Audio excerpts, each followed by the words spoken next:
Jadi Salman, silakan dari mau berikut.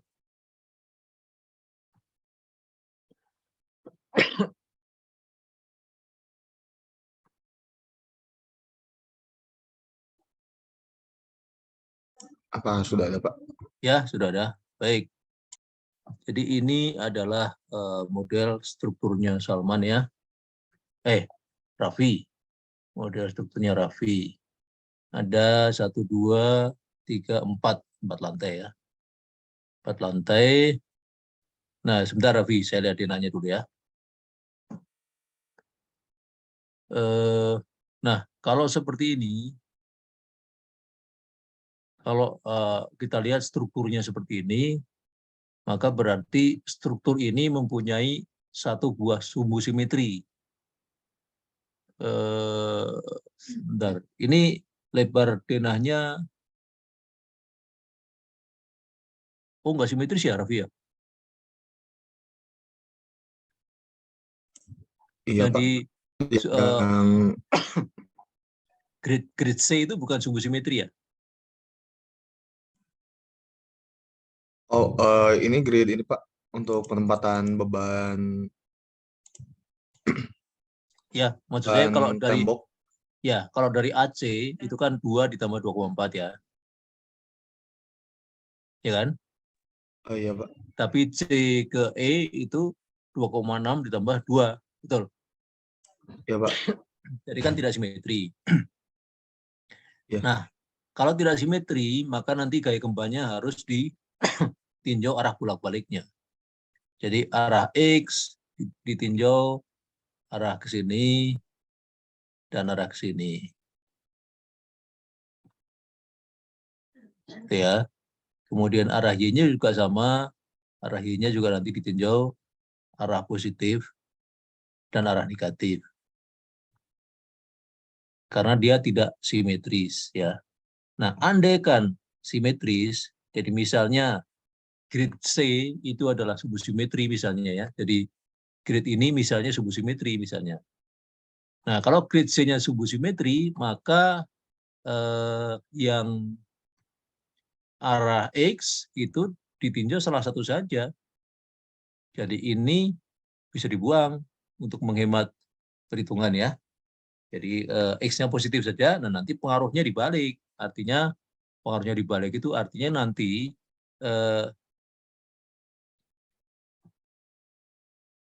nanti tulangan kolom ini dan juga gaya dalamnya harus disamakan dengan ini, mana yang lebih besar gitu ya. Kalau misalnya simetris.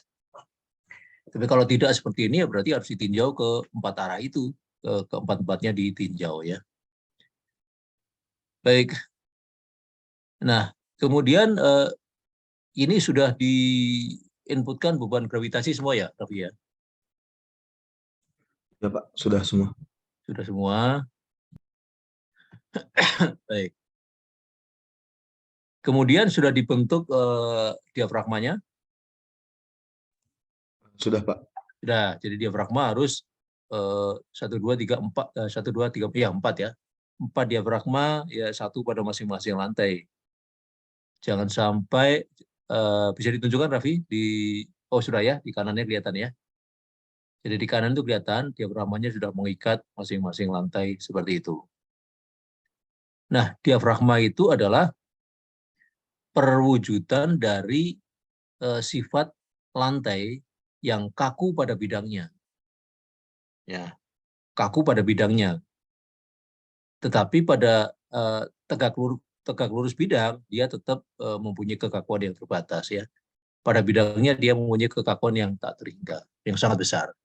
Nah, andaikan di sini ada void misalnya ya. Misalnya di sini ada void. Nah, seperti ini misalnya, tekan untuk tangga misalnya. Maka berarti kolom yang terletak pada grid 5E itu tidak disertakan di dalam diafragma ini. Jadi kolom pada koordinat atau pada grid 5E itu tidak diikat oleh diafragma. Ya, karena dia lepas, tidak terhubung langsung dengan kekakuan plat yang sangat besar itu.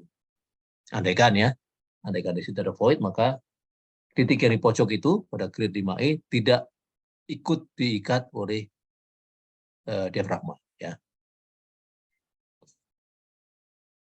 Baik. Kemudian Raffi bisa ditunjukkan kurva respon spektranya.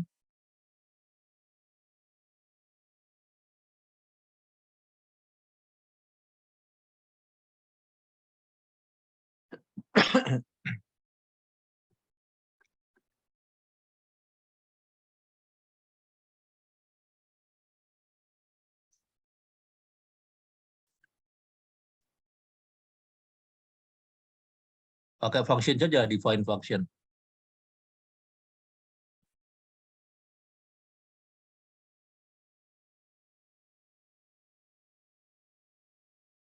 Jangan pakai itu, pakai define function.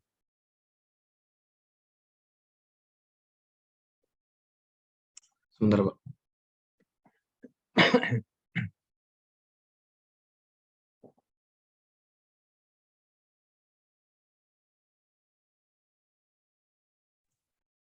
Sudah ada, Pak. Ya, baik.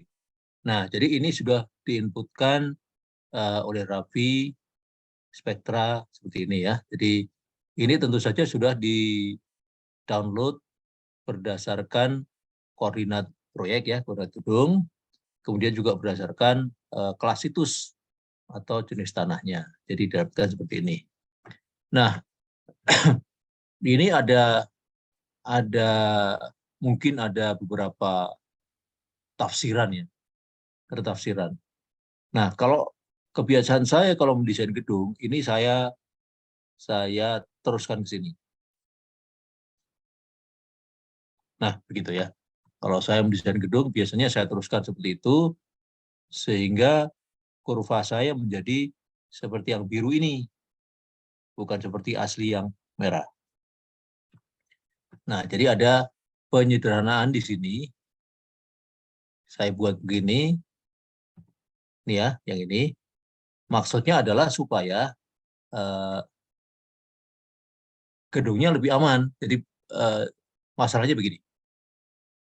Misalnya kita mempunyai gedung yang periodenya di sini misalnya ya, periodenya di sini. Maka kita tahu bahwa percepatannya, spektranya sekian, gitu kan? Nah, masalahnya adalah ketika misalnya gedungnya rusak karena memang diizinkan rusak oleh gempa, maka gedung yang rusak itu T-nya membesar, ya, periode getarnya akan membesar karena kekakuannya berkurang. Maka dia akan bergeser ke kanan. Misalnya dia bergesernya di sini, misalnya bergeser sedikit ke sini, maka percepatannya menjadi di sini, gitu kan? Artinya ketika strukturnya rusak, percepatannya justru naik. Ya, jadi strukturnya sudah mulai rusak, bebannya justru naik. Nah, itu bahaya. Karena itu kalau kebiasaan saya tadi, ini saya lanjutkan seperti ini, ya. Jadi bagian yang ini saya buang, saya ganti. Nah, gitu ya. Tetapi barangkali yang sudah bekerja mungkin menggunakan inputnya seperti Raffi ini, ya nggak masalah kalau memang dilakukan kebiasaan seperti itu ya. Karena tadi juga saya diskusi dengan seorang dari konsultan jembatan, mereka memasukkan spektranya apa adanya seperti ini, tidak dimodifikasi seperti yang biasa saya lakukan. Ya. Nah, artinya bahwa meskipun kita menggunakan SNI yang sama, menggunakan data yang sama, interpretasi dari masing-masing orang bisa beda. Nah, yang saya lakukan itu sebenarnya saya peroleh dulu ketika saya masih belajar gitu ya. Guru saya mengajarkan seperti itu, diamankan dengan cara seperti itu, gitu ya. Karena itu saya ikuti. Tapi kalau konsultan sekarang misalnya biasa memasukkan seperti ini, ya silakan saja, ya. Tentu saja dengan sebuah pertimbangan-pertimbangan tertentu. Termasuk tadi para konsultan jembatan ternyata memasukkan spektranya persis seperti ini saja, ya nggak masalah ya. Kemudian ya ini bawaan dari softwarenya ya. Defaultnya seperti ini. Ada redaman 5% ini biarkan saja, tidak perlu diganti ya, karena di lapangan masih berlaku sebuah sebuah kesepahaman gitu ya, bahwa rasio redaman pada struktur dengan material-material yang biasa, ya baja, beton dan sebagainya, itu mempunyai faktor redaman yang besarnya adalah 5% ya. Jadi biarkan seperti itu. Baik, mungkin stop dulu sampai di sini. Silakan kalau ada pertanyaan.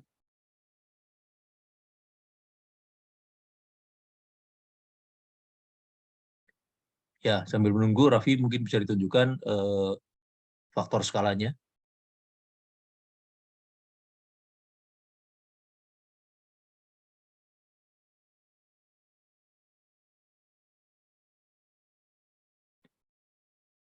Pada load case, bukan pada load combination.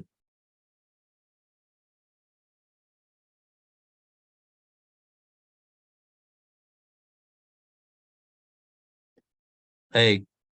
Nah, di sini ada faktor skala ya. Di sini ada faktor skala. Nah, faktor skala itu awalnya adalah kita mempunyai spektra yang tadi. Kita mempunyai spektra yang bentuknya seperti ini.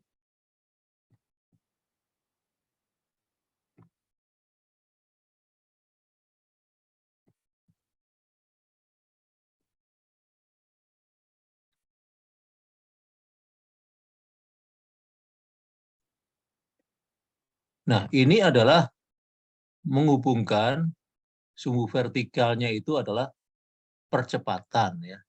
Ini percepatan ini. Percepatan struktur ya, percepatan maksimum struktur dalam satuan gravitasi. Ya, nah sementara kita tahu bahwa gaya dihitung dari massa dikalikan percepatan. Ya, massa dikalikan percepatan. Nah, padahal yang kita punya pada umumnya adalah berat ya, berat, sehingga yang dituliskan adalah, jadi dituliskan menjadi seperti ini. Ini berat dikalikan percepatan dibagi gravitasi. Gitu ya, dibagi gravitasi. Jadi kalau tadi misalnya di dalam spektranya Raffi tadi, sumbu vertikal misalnya menyatakan 1 misalnya ya, 1, berarti ini adalah 1 gravitasi. Artinya nilainya adalah 9,8 meter per detik pangkat 2. Nah, karena SA-nya ini dalam satuan gravitasi, atau berarti dia dibagi dengan gravitasi, maka di dalam faktor skala itu dia harus dikalikan gravitasi lagi. Karena di hitungan software ini yang dipakai bukan berat tetapi massa.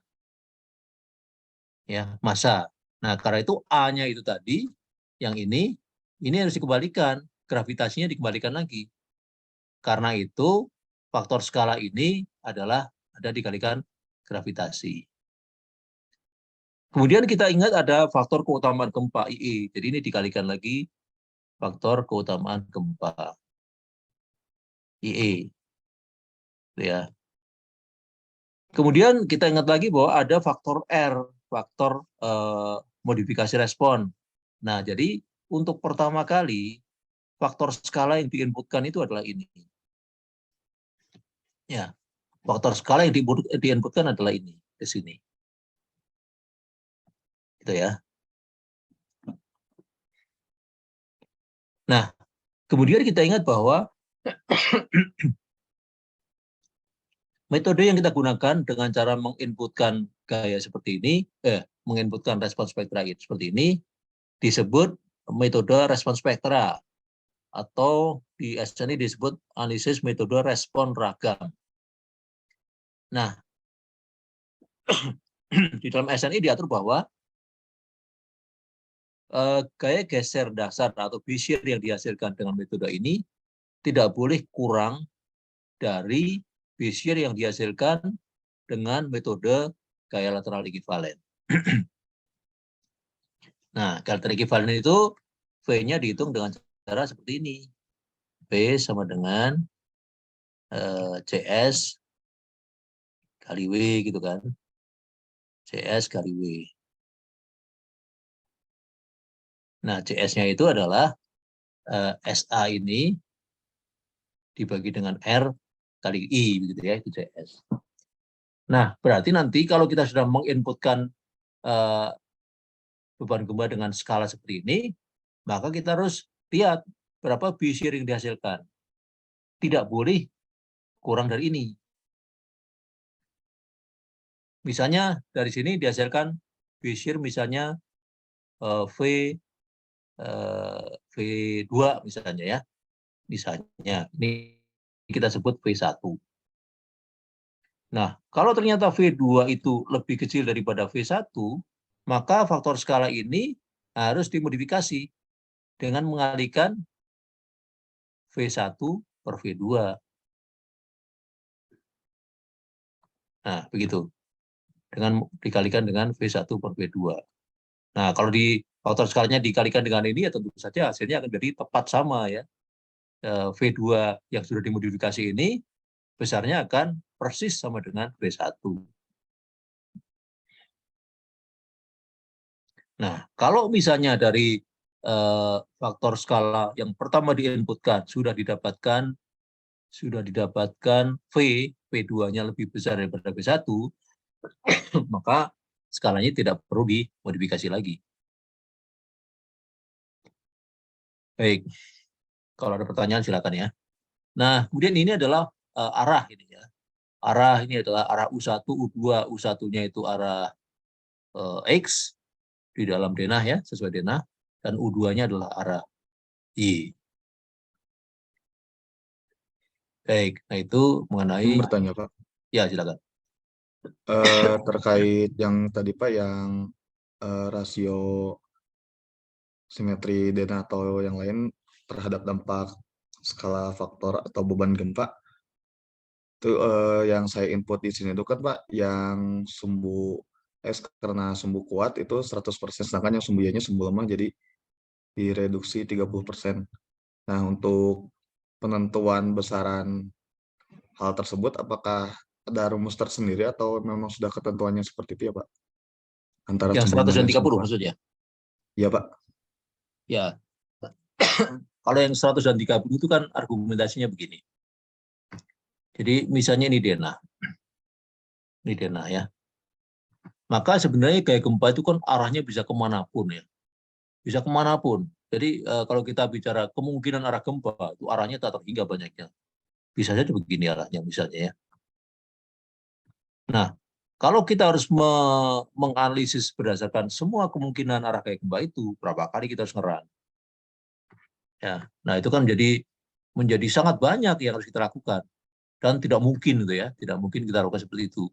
Padahal kalau tidak, kita juga belum tahu arah mana yang paling memberikan pengaruh yang eh, signifikan, yang dominan gitu ya. Nah, karena itu kita atasi dengan pendekatan seperti ini. Jadi gaya gempa yang bekerja pada saat yang sama itu dianggap merupakan gabungan dari arah X dan arah Y, di mana arah X-nya nilainya 100% dan arah Y-nya nilainya juga 100%. 30% ya. Nah, itu kan sudah 100 dan 30% kan, sudah di atas kalau panah merah itu saya gambarkan 100% ya. Nah, sekarang sudah diamankan dengan 100 arah X dan 30% arah Y. Jadi dianggap yang seperti itu sudah aman, sudah cukup mengantisipasi semua kemungkinan arah gempa. Kemudian nanti dibalik, arah Y yang 100% dan arah X yang 30%. Nah, karena tadi misalnya denahnya rapi tadi tidak simetris, maka yang terpaksa kombinasinya adalah X positif 100%, 1, ditambah Y positif 30%, 1 ya. 2, X positif 100%, Y positif, Y negatif 30%, 2.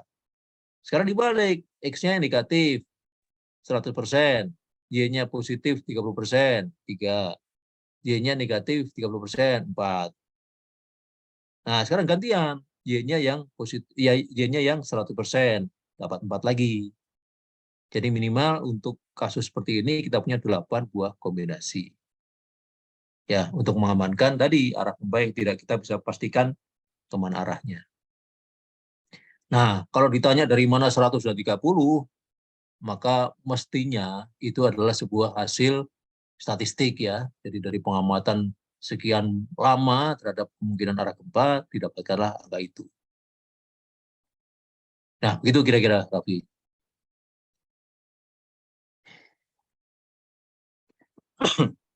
Izin bertanya lagi, Pak. Ya, Eh, kalau misalkan ternyata bangunannya itu kotak, Pak, benar-benar simetris, itu apakah bujur, berlaku bujur, bujur, ketentuan bujur zona sangkar tadi maksudnya. atau 100%? Bujur sangkar maksudnya. Ya, Pak. Denahnya bujur sangkar, berarti dia punya 2 sumbu simetri. Ya kan? Ya sudah, cukup saja misalnya X-nya 100%, Y-nya 30%. Sudah cukup satu kombinasi itu. Ya, jadi kalau kita punya kasus begitu, maka berarti misalnya kita anggap kombinasinya panah yang biru ini ya, 130 ya. Sudah, berarti nanti 4 kolom ini dianggap mempunyai gaya dalam yang sama, yaitu yang terbesar di antara 4 ini. Maka tulangannya juga mengikuti yang terbesar di antara yang diperlukan oleh 4 kolom itu. Begitu kalau misalnya simetris ya, 2 sumbu simetri malah ya. Nah, begitu juga kalau misalnya di sini ada kolom ya, di tengah, di sini juga ada kolom, gitu kan. Nah, sama 4 kolom lingkaran kecil ini juga didesain dengan tulangan yang sama, dengan gaya dalam yang sama. Yaitu gaya dalam yang paling dominan bisa makan 4-4-nya. Gitu, Raffi. Kalau memang posisinya punya 2 sumbu simetri seperti itu. Bukan 2 sumbu simetri, bujur sangkar ya. Jadi Baik, Pak. punya 4 Terima kasih ya, Pak. ya, punya 4 sumbu simetri, yaitu sejajar X, sejajar Y, dan diagonal gitu ya. Itu bujur sangkar. Nah, yang ingin saya komentari adalah pengambilan ini, Raffi. Pengambilan faktor skala ini berarti Raffi menginputkan gaya gempa X dan gaya gempa Y itu sebagai satu nama beban. Berarti kita hanya punya satu kombinasi saja kalau seperti ini. Ya, punya satu kombinasi saja, yaitu 100% arah X dan 30% arah Y. Kita tidak bisa membalik ketika kita ingin menghitung dengan 100% arah Y dan 30% arah X, nggak bisa lagi. Kalau kita inputkan dengan cara seperti ini.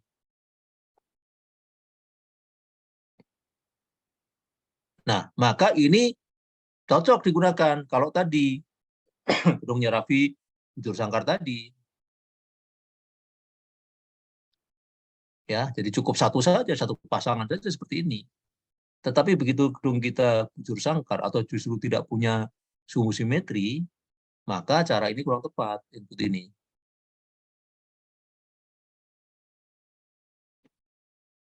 Nah, jadi kalau dalam kondisi begitu, maka kita sejak dari load pattern, kita sudah punya namanya gempa X dan gempa Y, 2 nama yang berbeda. Sehingga kita bisa inputkan secara terpisah masing-masing. Baru kemudian nanti kita bisa kombinasikan dengan faktor-faktor beban tertentu. Ya, nah kalau seperti ini sudah diikat ini. Ya, satu pasangan saja berarti arah X 100%, arah Y 30%.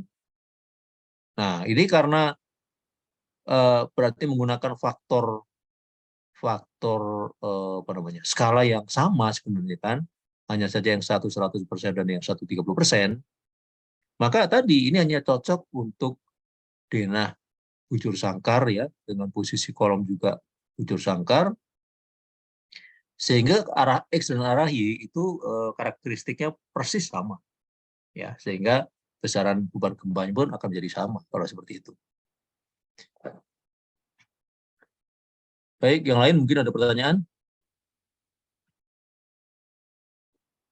Nah, sambil menunggu Raffi coba di cancel saja. Stop dulu di situ ya. Oh, jangan. Munculkan tadi broadcast-nya. Ya, oke. Nah, ini maksud saya ya. Jadi kalau kita punya denah yang bukan bujur sangkar, maka ini mesti dipisah dua ini. Gempa X dan gempa Y. Jadi kita punya load case name gempa X dan gempa Y secara terpisah. Nah, oke, coba masuk ke modify lagi, Raffi. Nah, kalau kita definisikan secara terpisah, maka ini pun kita punya, oh, masuk lagi yang tadi. Nah, ini ya, kita punya uh, scale factor yang berbeda. Jadi sampai di sini isinya satu saja, jadi tidak ada. Nah, nanti ketika kita masuk ke gempa Y, baru U2-nya muncul, U1-nya tidak ada. Begitu. Ya. Nah, faktor skalanya itu dalam kondisi denah seperti yang tugasnya Raffi ini, faktor skalanya itu boleh kita mulai dari nilai yang sama. Yaitu tadi, I kali G dibagi R. Nah, setelah dimodifikasi, sangat mungkin pada akhirnya faktor skala kedua arah tersebut nilainya berbeda. Sangat mungkin terjadi.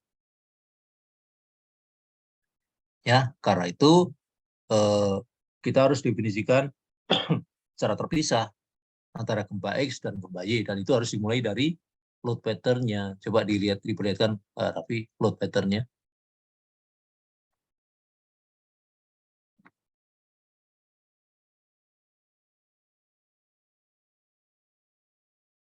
Nah, di situ ya, gempa ini sudah harus dipisah dua, yaitu gempa X dan gempa Y. Sudah punya dua nama. Ya, baik. Silakan kalau ada pertanyaan.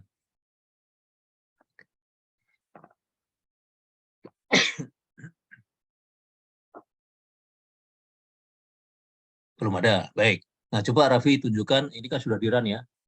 Tunjukkan story response-nya coba.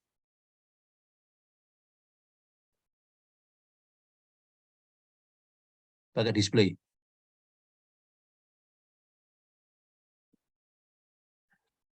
Nah, itu story response plot, ya itu betul. Yang di bawah. Story response plot. Ya itu. Kok nggak bisa? Sudah di-run kan? Oh, belum di-run.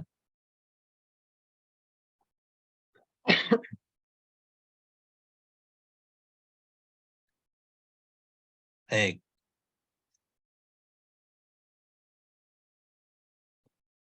Nah, itu coba tunjukkan story shear-nya.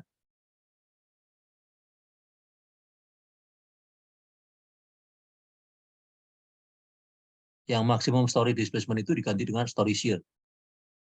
Ya udah. Kemudian, nah itu diganti dengan gempa.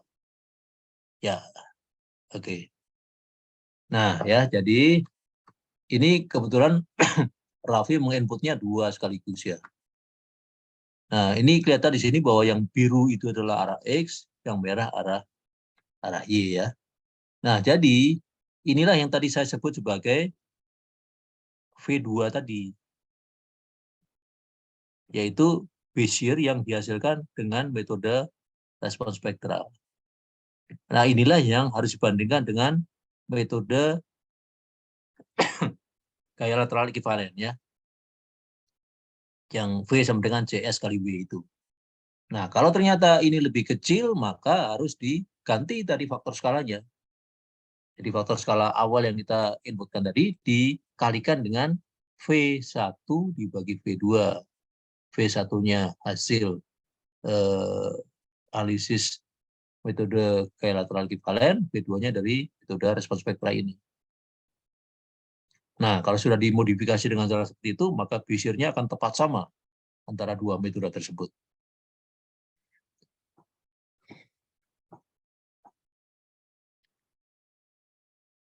Baik, yang lain mungkin ada pertanyaan?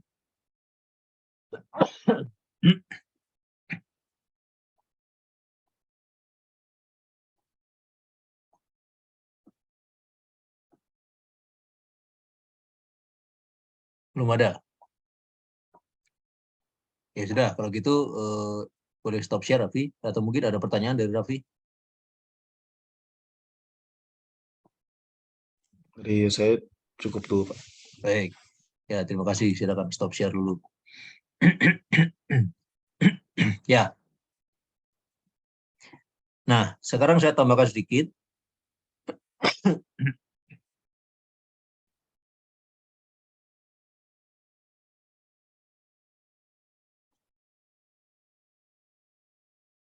Ya, ini saya tambahkan ya sedikit.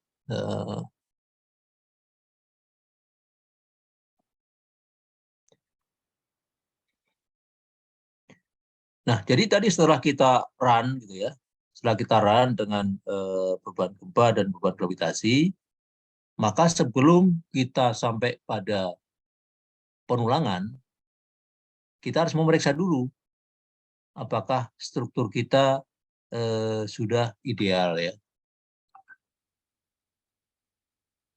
Nah, mungkin sebelum sampai di sini ya, saya ulang dulu.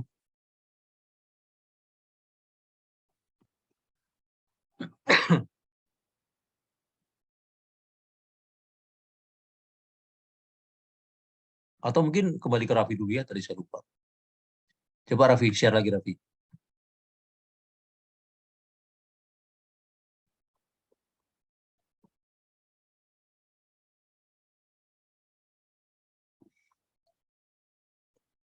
Baik, keluar aja dari sini. Nah, baik. Nah, sekarang kita melihat ya, coba di Windows kanan ya, di Windows kanannya ditunjukkan berapa periode getarnya.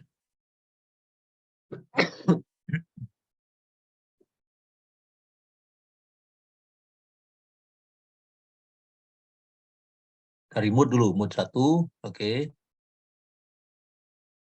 Ya. Nah, kita perhatikan ya dari hasil analisisnya Raffi. Di sini kelihatan bahwa gedungnya ini bergeser ke sana ya, ke arah apa itu? Ke arah X ya. Ke arah X ya. Iya, Pak. Bergeser ke arah X. Kemudian kelihatan di sini bahwa ini adalah mode 1. Kemudian periodenya adalah 1,074 detik gitu ya. Nah, berarti mode 1 itu arahnya translasi dengan T sebesar 1,07. Baik, coba naikkan Raffi ke mode 2.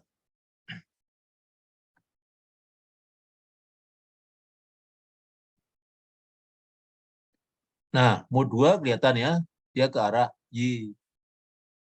Ke arah Y, kemudian nilai periode getarnya adalah 1,036. Kalau yang tadi 1,07 ya.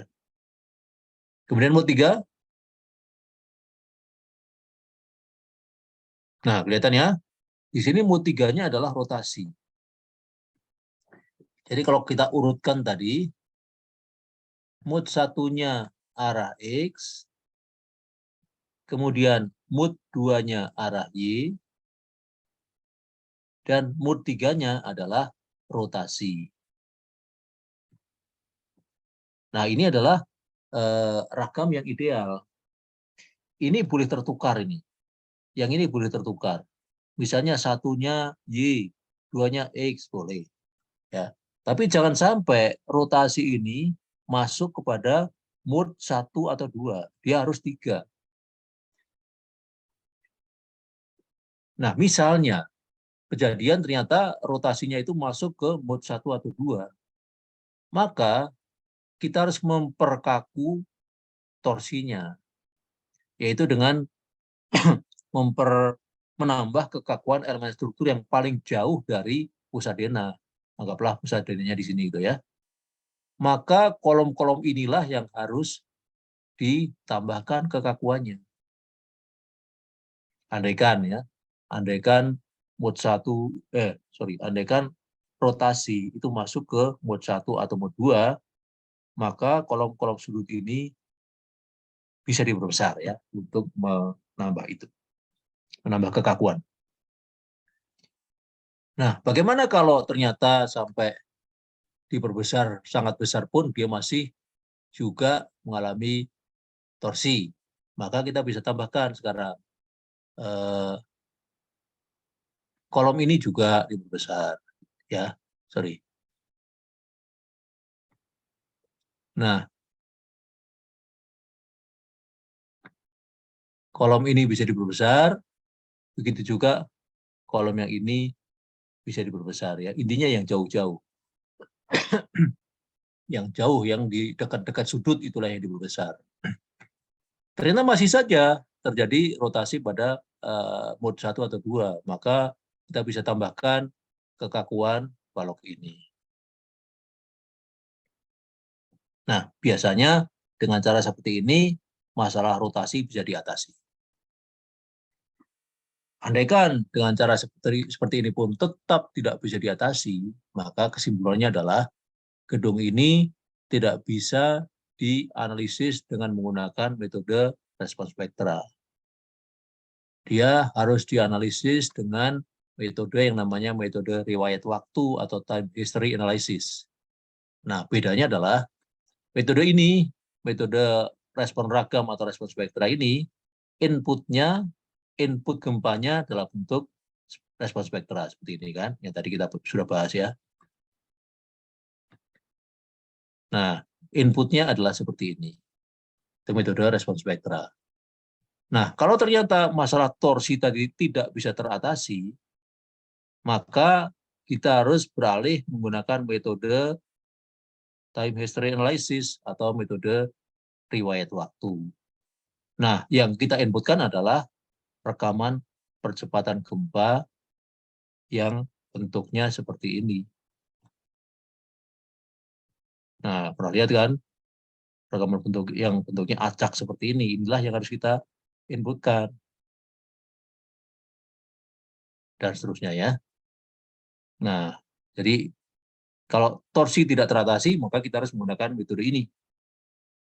Masalahnya adalah, kalau kita menggunakan metode respon spektra tadi, cukup kita inputkan satu respon seperti ini, satu spektra seperti ini, maka kalau untuk metode time history analysis atau metode analisis riwayat waktu, maka data gempa yang harus kita inputkan adalah 11 pasang.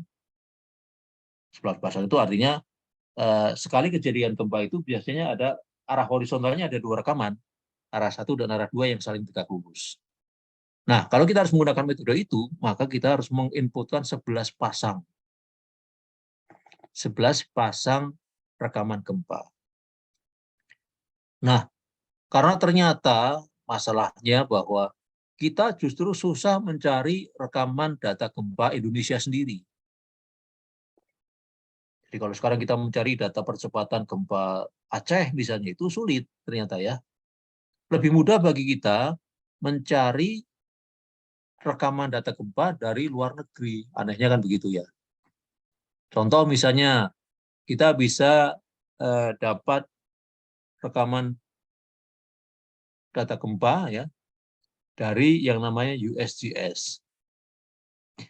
USGS ini adalah United States Geographical Survey. Nah, kita bisa dapatkan misalnya data gempa dari sini. Misalnya kita dapat data gempa dari Aceh, dari Jepang misalnya ya, Dari kota mana misalnya ya.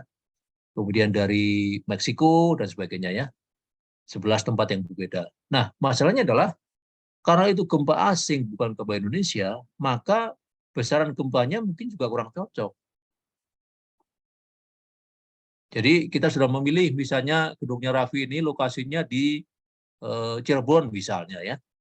Maka gempa-gempa yang tadi kita ambil dari Jepang, dari Meksiko dan sebagainya tadi besarnya mungkin beda dengan gempa yang terjadi di Cirebon ini. Nah, berarti harus ada penskalaan.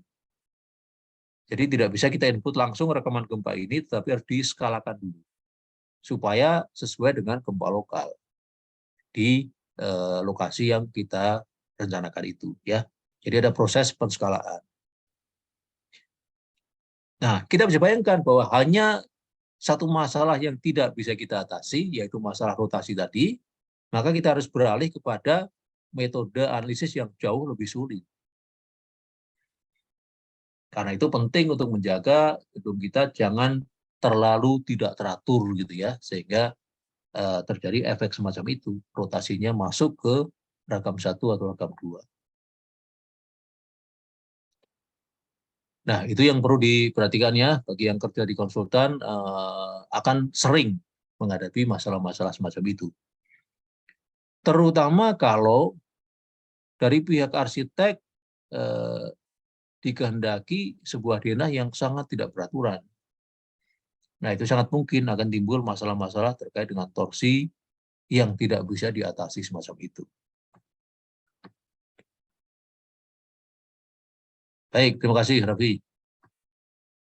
Silakan stop share.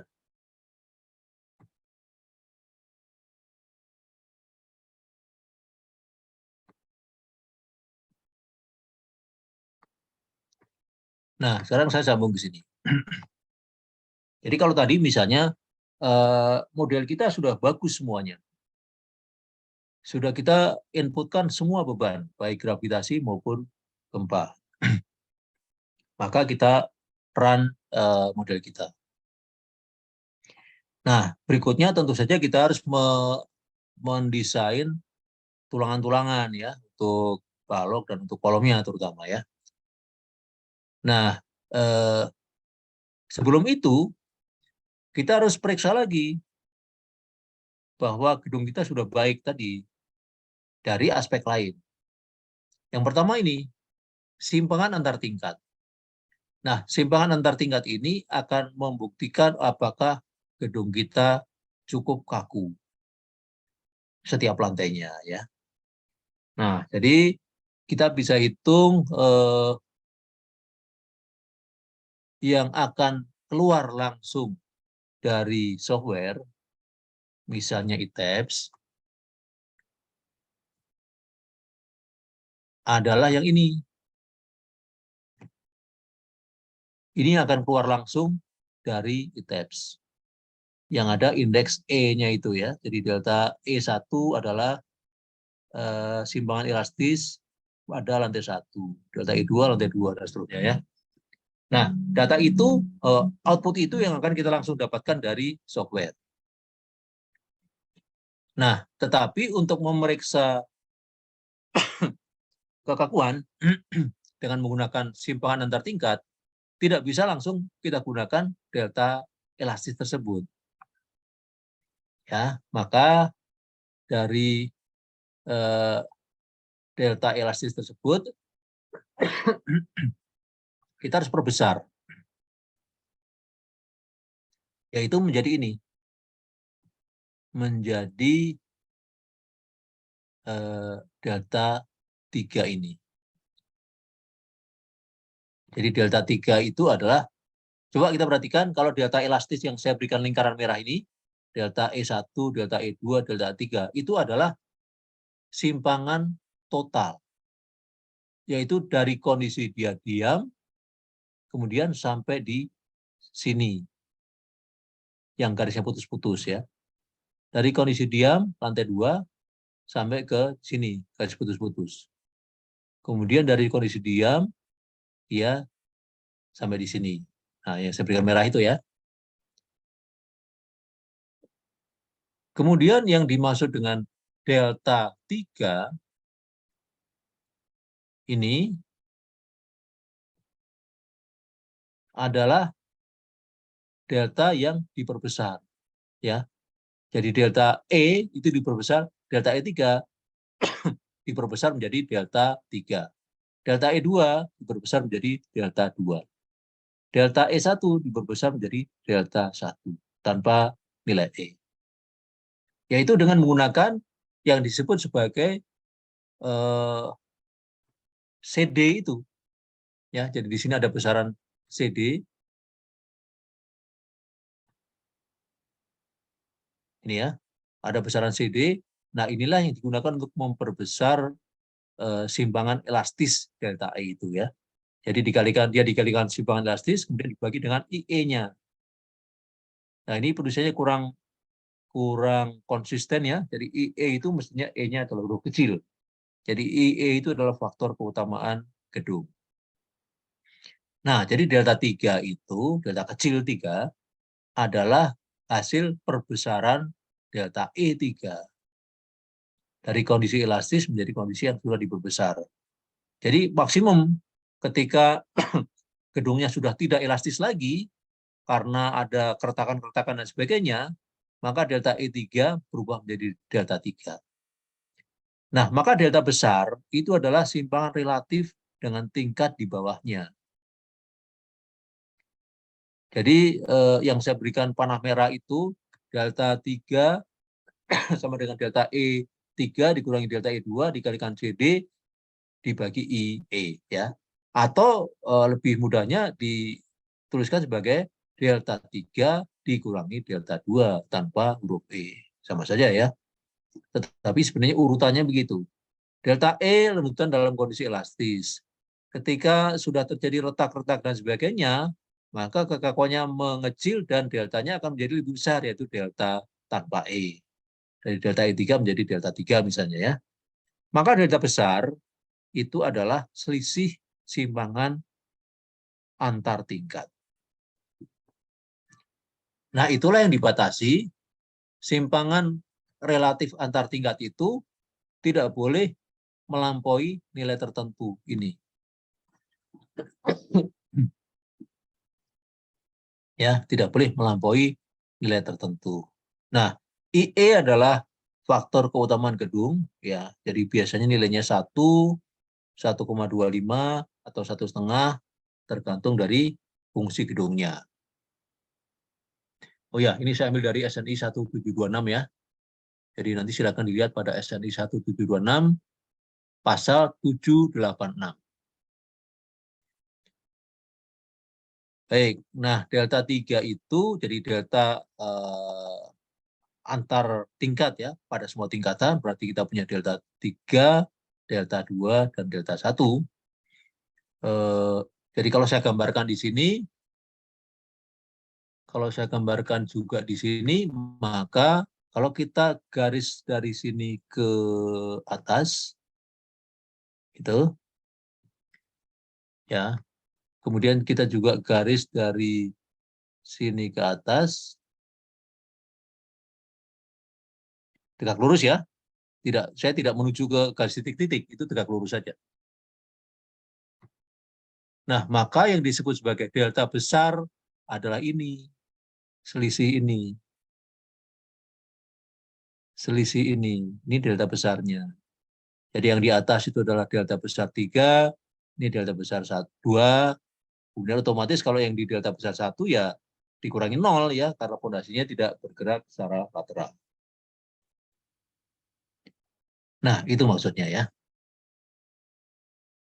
Nah, kalau itu sudah dihitung, oh ya sebelumnya, CD itu kita bisa lihat pada tabel 12.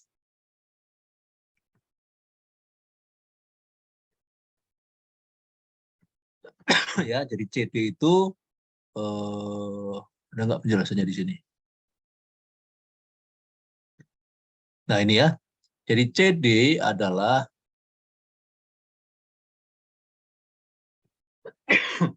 faktor pembesaran simpangan lateral.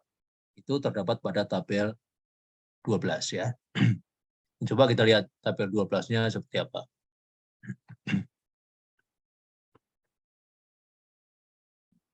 tabel 12.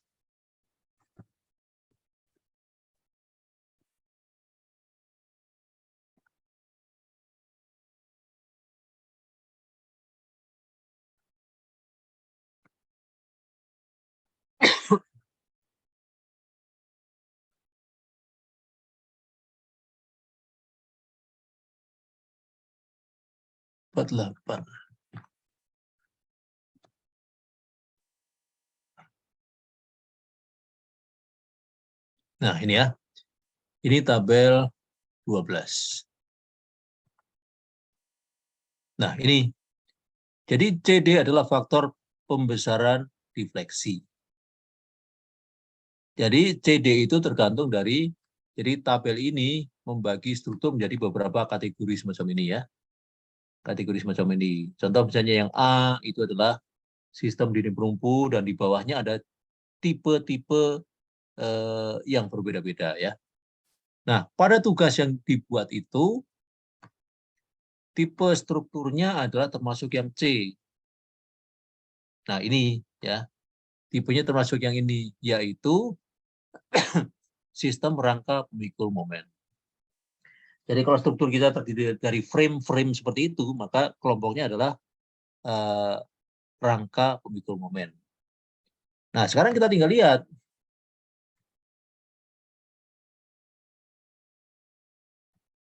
Bentar. Nah, di sini ada yang disebut sebagai kategori desain seismik. Ya. Jadi misalnya kita menggunakan sistem rangka pemikul momen yang saya berikan, misalnya yang saya berikan warna ungu ini ya, nomor 5, rangka beton bertulang pemikul momen khusus misalnya. Nah, ini kategori desain seismik ini terpengaruh oleh jenis tanah ya, sudah pernah kita bahas pada kuliah sebelumnya. Misalnya kategori kita adalah D. Berarti kalau kita menggunakan C5 di sini, TB itu artinya tidak dibatasi, berarti tipe C5 itu boleh digunakan untuk kategori desain seismik D. Ya, nah kalau kita gunakan itu, maka CD yang kita cari itu nilainya adalah 5,5. Dan faktor R yang kita gunakan di dalam menentukan faktor skala gempa tadi, nilainya adalah 8.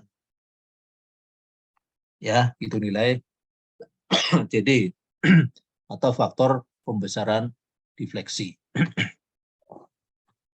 Nah, kemudian tadi dibatasi bahwa delta besar tadi tidak boleh melampaui nilai yang disebut sebagai delta A atau delta yang diizinkan.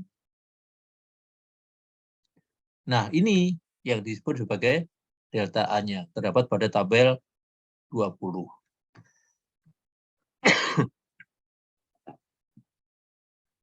Nah, kita lihat di sini sekarang. Struktur di dalam tugas kita itu termasuk yang mana? Pertama, misalnya, struktur. Selain dari struktur dinding geser batu bata, berarti betul ya, masuk itu. 4 tingkat atau kurang. Oke, 4 tingkat. Berarti tugas kita itu masuk ke sini, 4 tingkat ya. Dengan dinding interior, partisi, langit-langit, dan sistem dinding eksterior yang telah didesain untuk mengakomodasi seimbangan antar tingkat. Nah, yang belakang ini yang belum kita lakukan di dalam tugas itu. Nanti kita bahas ya. Berarti kalau kita punya 4 tipe begini, tugas kita tidak termasuk yang pertama. Kita lihat yang kedua. Struktur dinding geser cantilever batu bata. Bukan juga. Struktur dinding geser batu bata lainnya. Bukan juga. Berarti masuk yang ini. Jadi tugas kita itu termasuk ke yang keempat ini. Semua struktur lainnya. Nah, sekarang kita lihat. Kategori risikonya berapa? 1, 2, 3, atau 4. Tadi tergantung pada fungsi gedungnya. Misalnya, gedung kita adalah gedung sekolah atau kampus, berarti kategori risiko 4. Berarti delta A-nya adalah ini. 0,01 dikalikan tinggi tingkatnya. Jadi delta yang tadi kita hitung, delta besar ya, tidak boleh lebih dari 0,01 kali tinggi tingkat. Nah, sama di situ persoalannya. Kalau ternyata batasan itu terlampaui, berarti kita bisa tambah kekakuan kolom-kolomnya. Nah, kali ini kolom yang kita tambah kekakuannya adalah semuanya. Bukan cuma yang di sudut atau di tepi, tapi semuanya. Masih kurang juga, berarti baloknya juga kita bisa tambah dimensinya ya. Semua balok. Nah, itu kira-kira ya. Kalau kita punya problem di dalam masalah simbangan antar tingkat, maka penyelesaiannya dengan menambah dimensi kolom dan balok-baloknya. Baik, ada pertanyaan?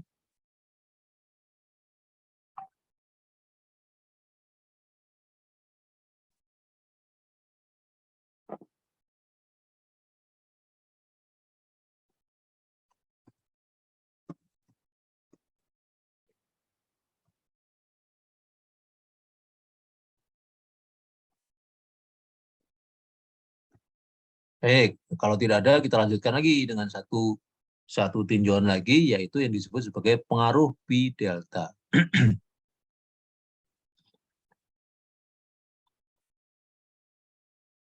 Ya,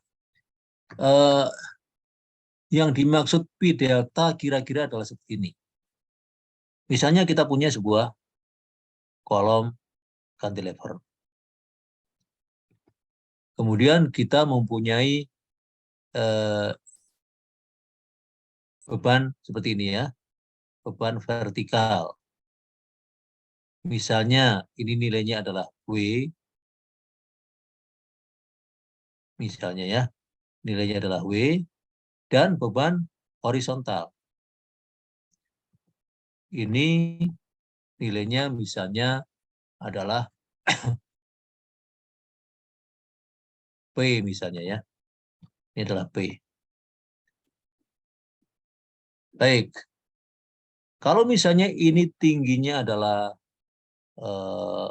L misalnya ya, tingginya adalah L, maka kita tahu bahwa momen yang terjadi pada struktur ini adalah bentuknya kira-kira seperti ini.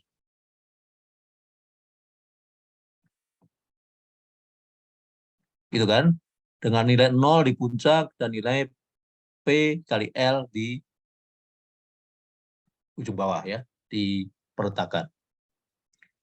Nah, kalau kita perhatikan lebih lanjut, maka akibat gaya P ini, kolom ini akan mengalami deformasi, perubahan bentuk, yaitu menjadi seperti ini misalnya ya. Nah, begini. Saya tuliskan dulu di sini semula nilai momennya di ujung bawah adalah P kali L. Baik. Nah, akibat P tersebut, kolom mengalami deformasi atau perubahan bentuk ya.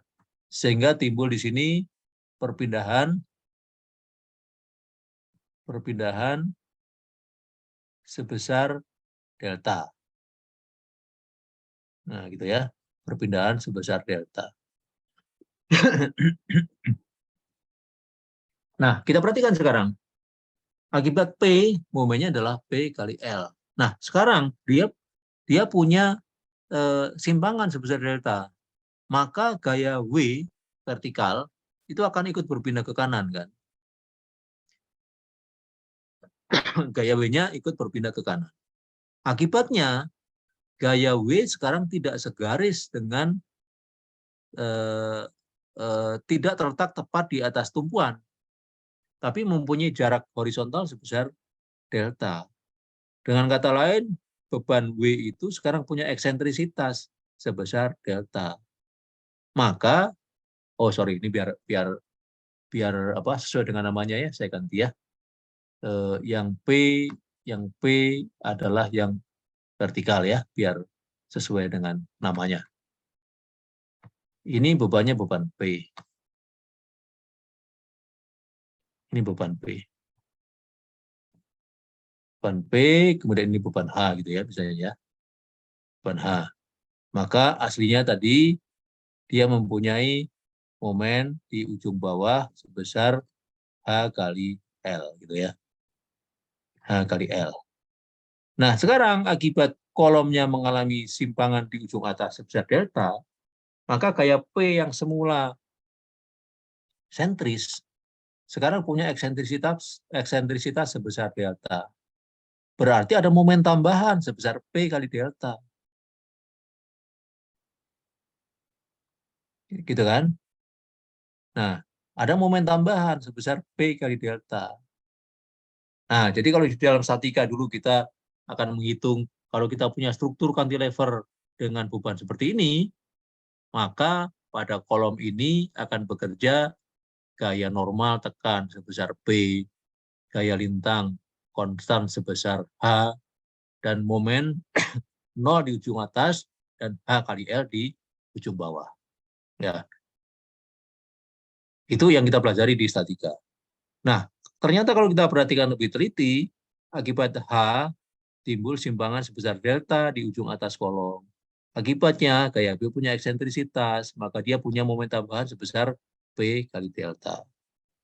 Itu yang tidak kita pelajari ketika kita belajar statika dulu ya. Nah, itulah yang akan kita antisipasi di dalam pasal 787 ini. Masalahnya adalah, kalau tadi tinjauan tentang simpangan antar tingkat, oke, sudah jelas nilainya sekian ya.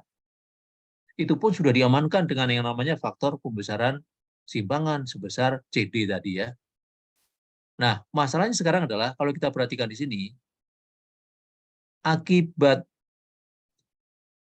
H timbul momen sebesar sebesar H kali L dan timbul simpangan sebesar delta ya. Yang kedua, akibat P sekarang timbul momen tambahan sebesar P kali delta. Akibat momen P kali delta ini, maka titik ujung atas kolomnya akan bergeser lagi ke kanan. Ada lagi tambahan deltanya kan, timbul momen tambahan lagi, dan seterusnya. Nah, itu kalau tidak teratasi dengan baik, akan mengakibatkan kolom ini mengalami tekuk, tidak stabil. Ya. Nah, jadi kalau tadi persoalan simpangan antar tingkat tadi adalah persoalan kekakuan, persoalan P delta adalah persoalan stabilitas. Kalau tidak diatasi, maka mungkin saja kolom dengan P delta besar ini akan mengalami tekuk. Itulah pentingnya kita lakukan pemeriksaan terhadap pengaruh P delta. Kalau hanya kekakuan tadi sudah selesai pada 786 tadi ya, yaitu pemeriksaan simpangan antar tingkat. Nah, persyaratannya adalah seperti ini. Kita bisa hitung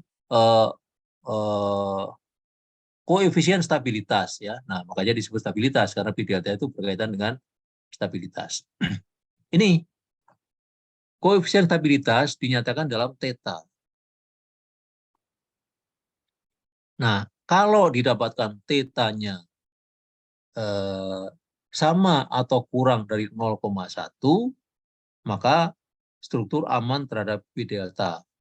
P deltanya boleh langsung diabaikan.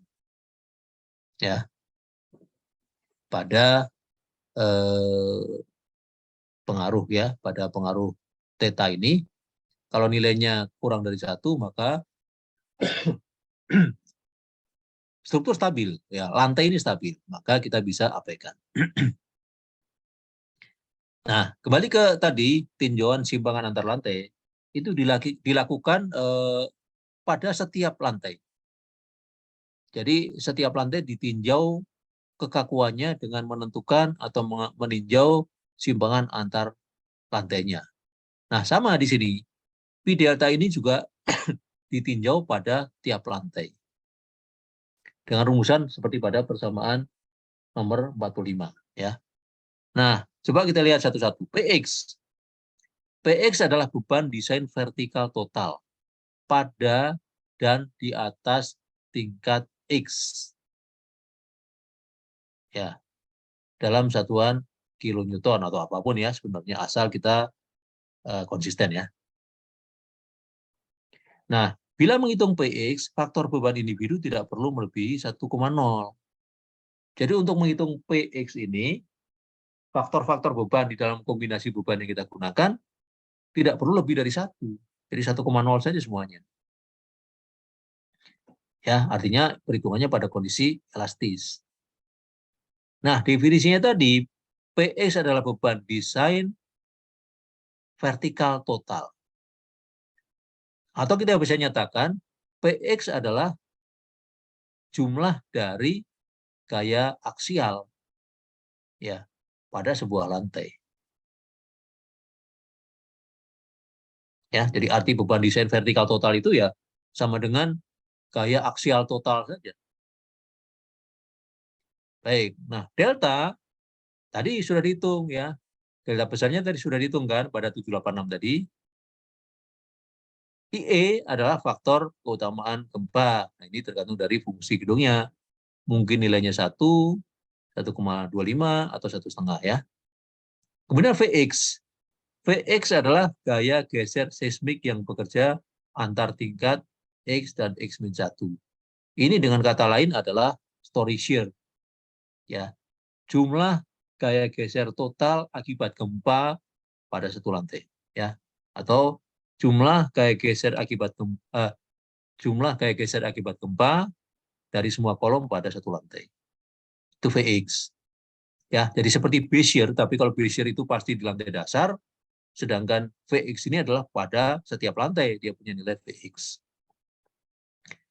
HSX adalah tinggi tingkat ya, tinggi kolom. CD faktor pembesaran refleksi tadi yang sudah kita lihat pada tabel 12 tadi. Baik. Sampai di sini ada pertanyaan?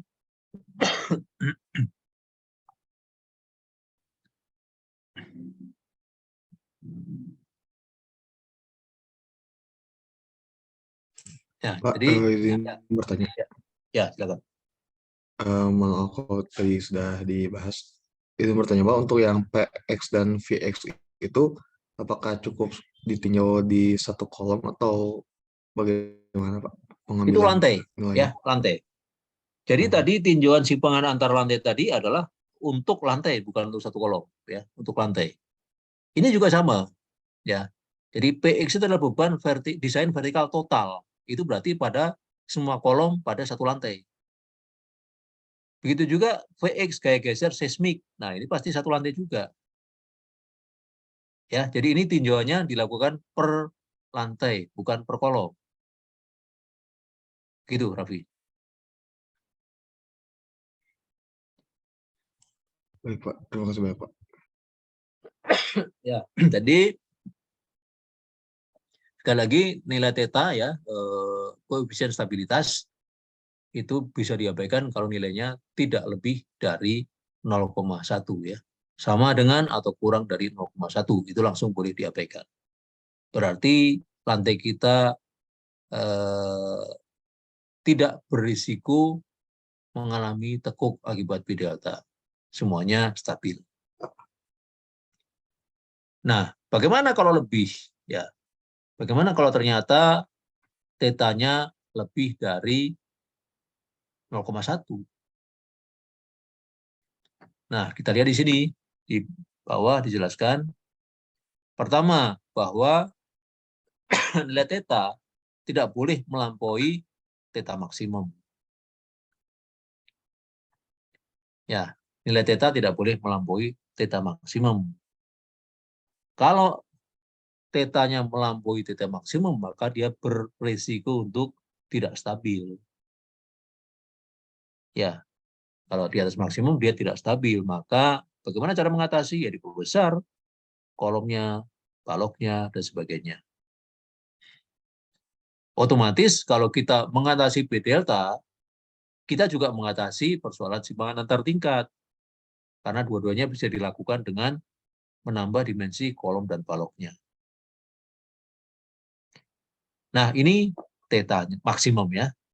Theta maksimum adalah 0,5 dibagi beta kali CD. CD-nya tadi dari tabel 12.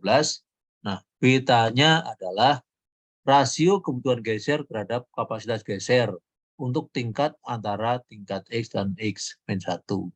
rasio ini diizinkan secara konservatif diambil 1,0. Jadi untuk gampangnya ambil saja beta sama dengan 1. Ya, jadi beta ambil saja sama dengan 1,0. Kemudian inilah perhitungannya. Perhitungan theta maksimum. Tetapi ada batasnya. Ya, 0,25. Jadi andaikan perhitungan dengan menggunakan cara ini didapatkan nilai theta maksimum sebesar 0,35 misalnya, maka nilai itu tidak dipakai. Yang dipakai adalah nilai yang ini. Gitu ya. Tetapi andaikan didapatkan theta maksimum sama dengan 0,2, maka itu langsung dipakai. Bukan 0,25-nya yang dipakai.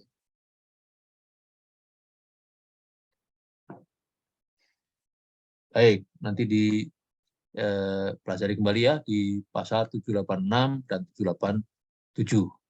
Nah, sekarang bagaimana kalau tetanya lebih dari 0,1 tetapi lebih kecil dari theta maksimum? Kalau lebih besar dari theta maksimum, jelas strukturnya tidak stabil, berpotensi tidak stabil. Jadi harus diperkaku kolom maupun atau baloknya ya, atau dua-duanya. Nah, kalau dia melebihi 0,1 tapi tidak lebih dari theta maksimum, maka kita bisa lakukan cara ini. Sebagai alternatif, diizinkan untuk mengalihkan perpindahan dan gaya komponen struktur dengan faktor ini.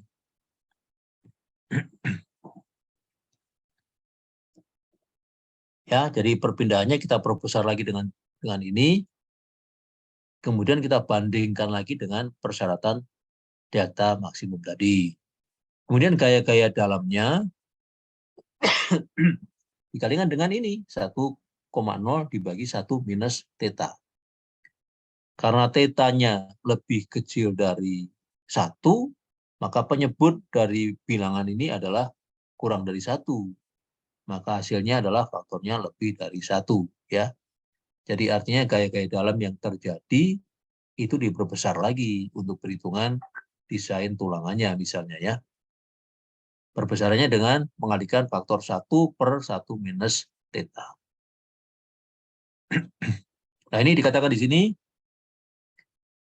kalau theta lebih besar daripada theta maksimum, maka strukturnya berpotensi tidak stabil. Dan harus didesain ulang. Desain ulang itu artinya ya ditambah saja dimensi kolom dan baloknya.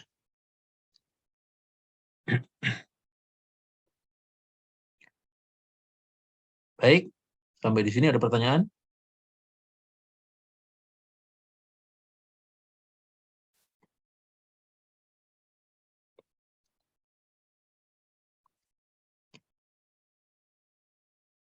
Ya, nah jadi materi yang saya berikan ini sudah saya percepat sehingga pada akhirnya sudah mencapai bab yang sama dengan bab yang saya bahas di reguler. Nah, jadi artinya kalau minggu depan boleh sipil diizinkan untuk hybrid, maka yang luring kita bisa laksanakan bersama dengan kelas reguler. Nah, tetapi masalahnya berarti akan ada perubahan jadwal. Di penyesuaian jadwal saya coba bicarakan dengan Buka Prodi ya. Jadi materinya sudah sama dengan apa yang saya berikan di reguler. Jadi minggu depan kita akan masuk ke bab baru lagi ya, yang belum kita bahas. Dan belum kita bahas juga di dalam kuliah-kuliah yang diberikan di D3. Jadi yang lulusan D3 Polban belum mempelajari apa yang akan kita bahas minggu depan. Ya, silakan kalau ada pertanyaan.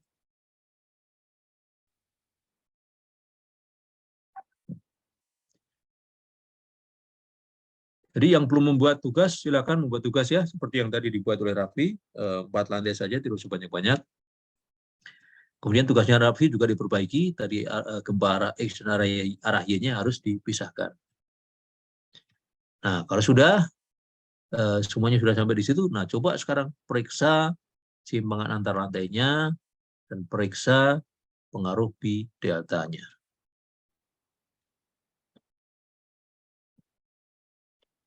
Baik, silakan kalau ada pertanyaan.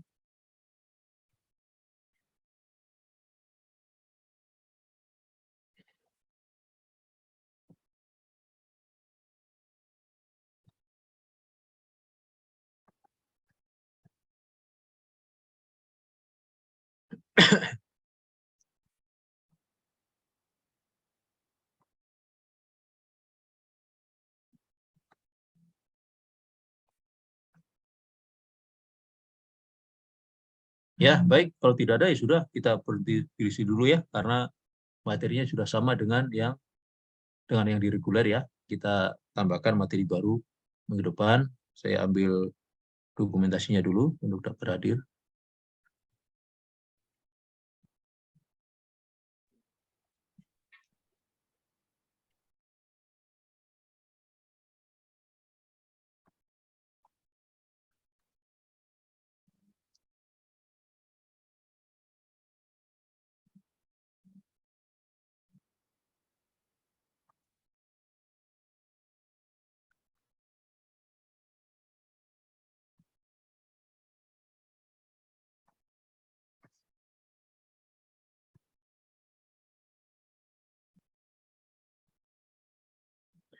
Baik, kalau tidak ada, terima kasih.